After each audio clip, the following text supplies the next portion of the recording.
A mysterious key appeared on the underground black market. Anyone who used it to open a door would always find themselves inside the same hotel room. Once inside, if you silently thought of the place you wanted to go and then opened the door again, you would instantly arrive at your destination. The black market owner priced the key at $2 million.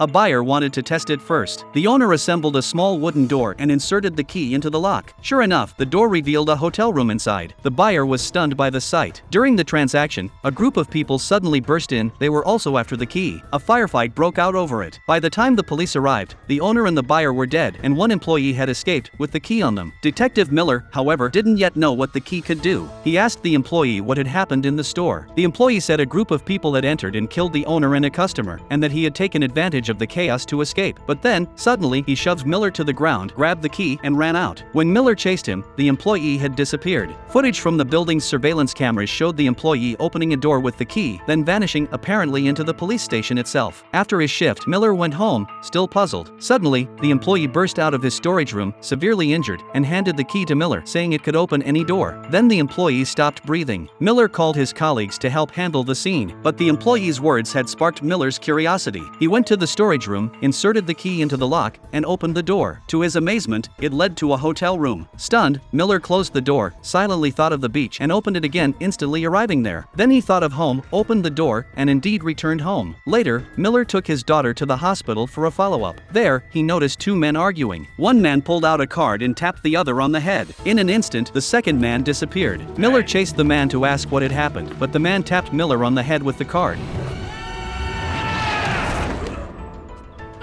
When Miller stood up, he found himself in a strange town, and the man who had vanished was there too. Clearly, the card had some kind of magical power. Remembering he had his own mysterious key, Miller found a nearby house and used it to open the door. Inside the hotel room, he silently thought of the hospital floor from earlier. When he opened the door again, he was back at the hospital. He quickly subdued the man. The man was curious how Miller had returned so quickly. Miller asked about the card and the key. The man explained it wasn't a card at all, it was a ticket. The destination printed on it was the town Miller had just visited. Anyone tapped with it would be sent to that town. Just like Miller's key, it originated from the same mysterious room, the hotel room. The man added that many dangerous people were now seeking these magical objects, and they could endanger the lives of loved ones. Miller suddenly remembered his daughter was still at the hospital. He rushed back, but the front desk told him she had just been taken away by a man.